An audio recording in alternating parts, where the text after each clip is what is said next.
Il y a 80 ans, une petite révolution commence.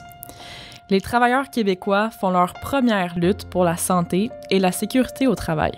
Au laminoir d'Osco à Montréal, l'insalubrité des lieux et des semaines de travail de 60 heures poussent les travailleurs métallos à se faire entendre.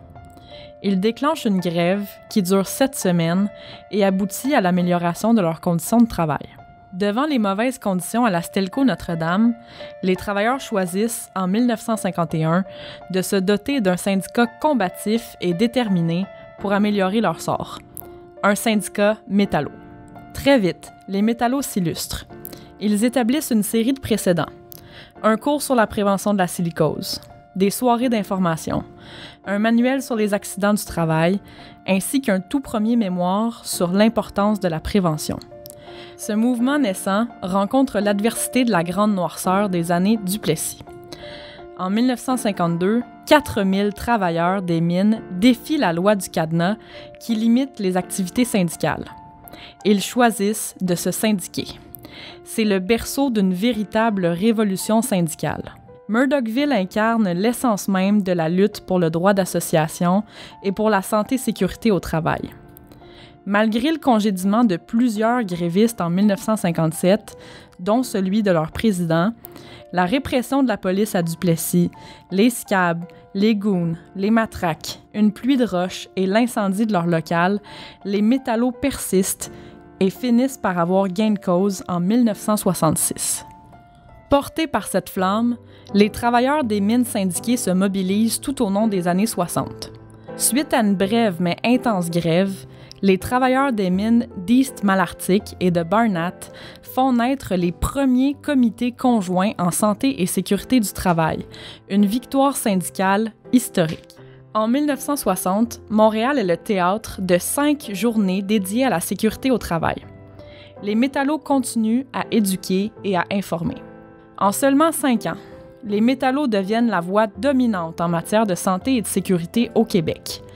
De 1960 à 1965, ils portent au Congrès de la FTQ 27 résolutions. Toujours en 1960, une décision arbitrale résonne comme un coup de tonnerre à la Campbell-Chibougamau et dans tout le Québec. Aucune loi ne peut forcer un ouvrier à risquer sa vie, surtout si ce risque découle d'un acte volontaire du patron. C'est le début de notre droit de refus. Les victoires métallos s'accumulent. La définition de la maladie industrielle s'élargit en 1962 grâce à un recours des métallos de la Union Carbide à Beauharnois. Quelques mois plus tard, le droit de refuser un travail dangereux est introduit pour la première fois dans une convention collective à Montréal, celle des métallos de la Dominion Steel. Les premiers comités de prévention voient le jour dans plusieurs milieux de travail. De Montréal à Pointe-Noire, de Trois-Rivières à Montréal-Est, de Sorel à Chibougamau, les travailleurs se donnent le meilleur outil pour assurer une prévention réelle et efficace. 1965. Une grande figure, René Lévesque, ministre du gouvernement de Jean Lesage, tourne un film avec l'appui des métallos.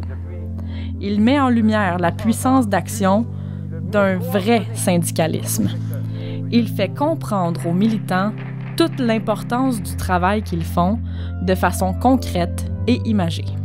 La décennie 60 se clôt avec une autre victoire. Le droit de refus est confirmé chez Nord-Métal. La décennie suivante marque une ère de transformation et de progrès en SST au Québec. Dans leur contrat de travail comme dans les lois, les travailleurs et travailleuses récoltent enfin ce qui a été semé. Un tournant survient en 1970. Un jeune travailleur de 20 ans meurt tragiquement à la mine Gaspé. Un verdict historique est rendu. Il y a eu négligence criminelle. En 1975, les intoxications à l'arsenic chez CCR à Montréal-Est entraînent le décès de 2 travailleurs. L'affaire soulève des questions. L'employeur avait refusé au syndicat l'accès à l'information sur les substances dangereuses.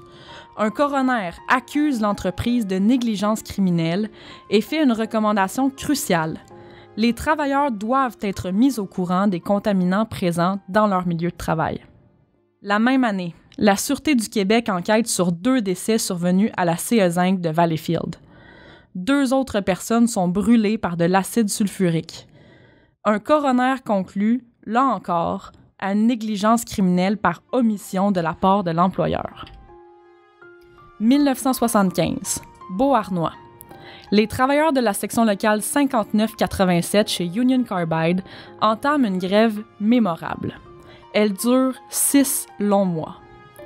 Ils luttent pour le droit de refuser un travail dangereux. Ils tiennent un piqueton de 53 heures. Mais la lutte ne s'arrête pas là. L'année suivant la grève, la compagnie met en place un système de concassage du manganèse. Résultat, les émissions de poussière dépassent de plus de 3 fois la limite permise.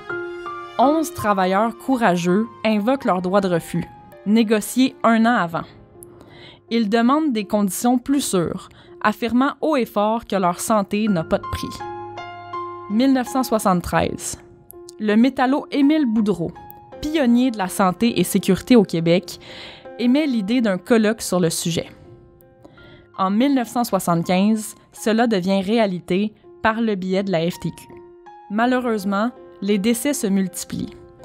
Chibougamau connaît 41 accidents mortels en 13 ans.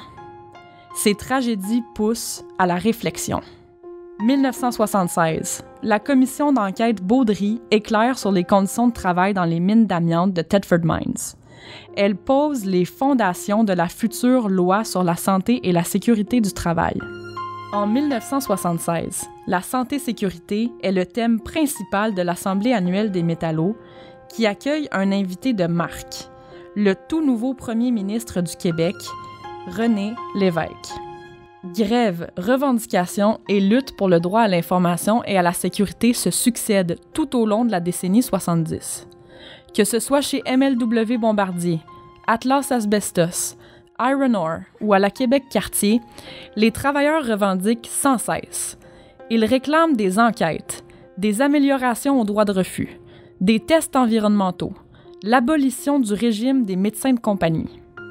En 1979, le Québec adopte la loi sur la santé et la sécurité du travail. Les bases de cette loi, éliminer les dangers à la source et impliquer activement les travailleurs dans la prévention. Pour le métallo Émile Boudreau, qui a écrit des pans de cette loi, c'est le couronnement de nombreuses luttes acharnées. Ces efforts se consolident en 1985 avec une loi sur l'indemnisation des travailleurs accidentés ou malades. Le combat continue. 1er avril 1987, Murdochville. Un incendie dévastateur se déclenche à la mine. Pendant 24 interminables heures, 50 métallos sont piégés sous terre. Angoisse, attente et espoir s'entremêlent. Juillet 1992, un cénotaphe est érigé en mémoire des 18 mineurs disparus à Nord-Métal, scellant à jamais leur souvenir dans la pierre. La même année, la mine Westray en Nouvelle-Écosse s'effondre et fait 26 victimes. Cela conduit en 2004 à l'adoption de la loi Westray sur la responsabilité criminelle des entreprises. 1995, autre coup dur. En seulement 2 ans, le Québec déplore la mort de 11 mineurs. Les métallos intensifient leurs efforts pour plus de sécurité. La CSST renforce ces mesures. Elle ajoute de nouveaux comités, accorde plus de pouvoirs d'inspection et instaure des sanctions plus sévères pour les employeurs négligents. Puis en 2013, la tragédie de Lac-Mégantic, causée par la déréglementation de l'industrie ferroviaire, frappe directement nos membres. Nous avons lutté pour que la responsabilité incombe à la compagnie et non aux travailleurs. Les métallos ont une histoire riche, forgée par des décennies de persévérance et par l'engagement de centaines de milliers de travailleurs. Les changements qu'ils ont provoqués n'ont pas été immédiats. Ils sont le fruit de grèves, de négociations, de griefs, de demandes d'enquête, de changements à des lois et surviennent, parfois, après des morts tragiques. Grâce à leurs efforts persistants, au travail acharné de tous ces métallos, nous comptons aujourd'hui sur des droits fondamentaux. Le droit de refus, les comités paritaires, le droit d'accéder aux informations sur les contaminants.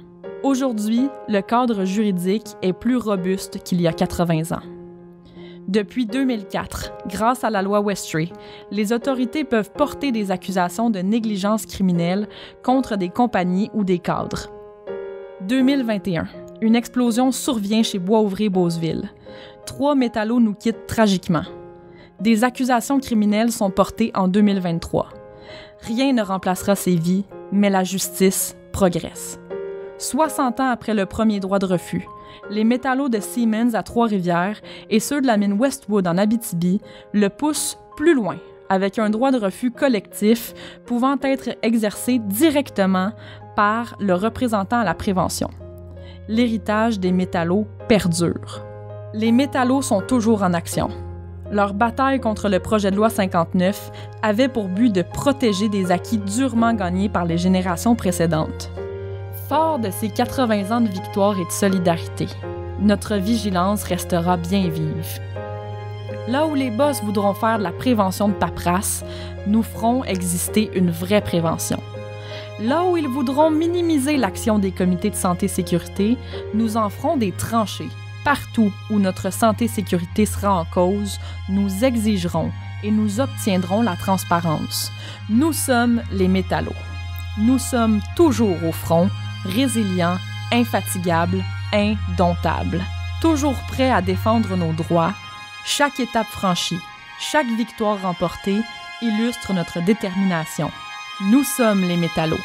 Nous sommes l'histoire que nous avons écrite et l'histoire que nous sommes en train d'écrire ensemble.